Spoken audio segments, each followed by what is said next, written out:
Di sini ingin kita sampaikan dari ucapan Asy-Syaikh Muhammad bin Jamil Zainu rahimahullah taala yang berkaitan dengan masalah ini dalam kitab beliau Takrim Mar'ati fil Islam, pemuliaan wanita di dalam agama al-Islam.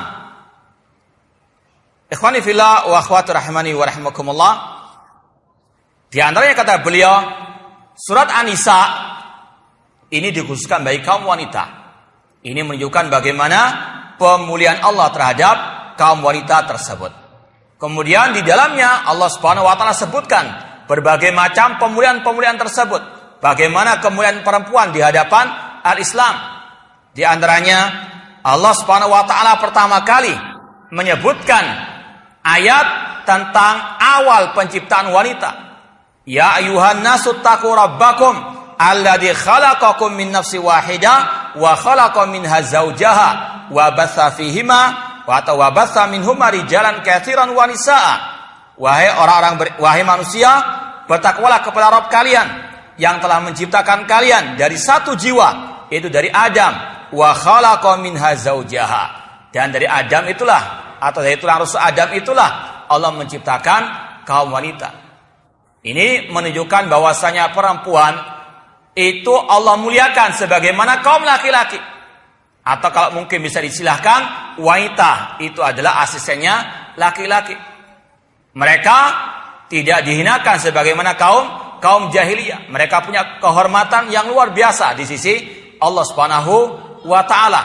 Bahkan ayat ini Rasul sering ulang-ulang setiap kali kajian, ceramah dan khutbah-khutbah beliau yang diistilahkan dengan khutbatul al-hajah.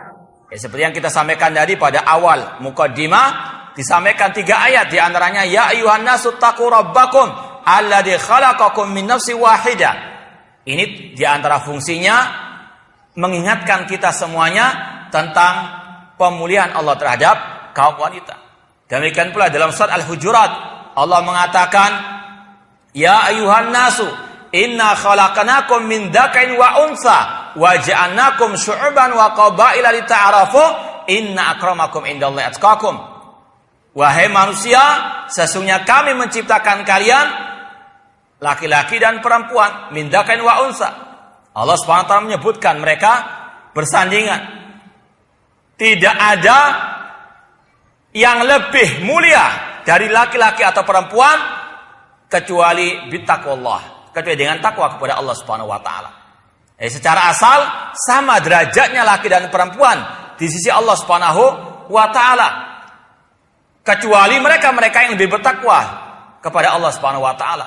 Inna akramakum indallahi atqakum. Ini harus dipahami oleh kita semuanya bahwasanya Islam sangat memuliakan kaum wanita. Mereka secara asal sederajat dengan kaum laki-laki dalam hak dan kewajiban mereka, kecuali dalam beberapa permasalahan yang memang Allah membedakan di antara mereka. Namun secara asal hukum wanita dan perempuan sama derajatnya di sisi Allah Subhanahu wa taala. Inna akramakum indallahi atqakum. Yang bertakwa itulah yang lebih mulia di antara kalian. Kemudian kalau kita lihat di dalam surat An-Nisa Allah Subhanahu wa taala menyatakan bahwasanya laki-laki tidak boleh sembarangan dalam menikahi wanita. Di antaranya ketika misalnya ada seseorang yang dia memelihara anak yatim perempuan, tidak selayaknya untuk dia menikahi kecuali kalau sanggup untuk menafkahinya. Apalagi sangat mendolimi perempuan-perempuan tersebut. Allah mengatakan wa in khiftum alla tuqsitu fil yatama fankihu ma tabalakum minan nisa masna wa thulatha wa ruba. Jika kalian tidak sanggup berbuat adil terhadap anak-anak yatim yang merupakan anak-anak peliharaan kalian, maka nikahilah perempuan-perempuan yang lain 2, 3 atau 4. Ini adalah pemuliaan Allah terhadap kaum wanita. Meskipun mereka anak yatim yang di bawah naungan kita dahulu, tidak boleh kita sembarangan. Harus betul-betul diperhatikan hak-hak mereka. Demikian pula di dalam surat An-Nisa Allah mengatakan tentang masalah harta waris. Yusikumullahu fi auladikum lidzakari mithlu hadzal unsayain.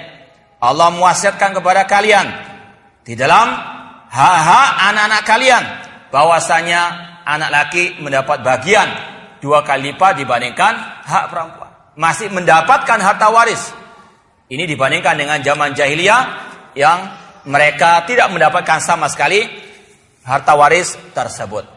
Demikian pula Allah mengatakan wa ashiruhunna bil ma'ruf, dan pergaulilah wanita-wanita tersebut, istri-istri kalian, dengan cara yang baik. Ini adalah pemuliaan Allah terhadap kaum wanita. Sangat amat dimuliakan. Apalagi dia sebagai seorang ibu rumah tangga, sebagai seorang istri, memiliki kedudukan yang tinggi di hadapan Allah Subhanahu wa taala, memiliki derajat yang sangat tinggi di hadapan Allah Subhanahu wa taala. Bahkan kalau kita lihat sabda Rasul sallallahu alaihi wasallam, Rasul mengatakan, "Ad-dunya mata", dunia adalah perhiasan, wa khairu mata'i dunya al-mar'atu salihah, dan sebaik-baik perhiasan dunia adalah wanita yang salihah.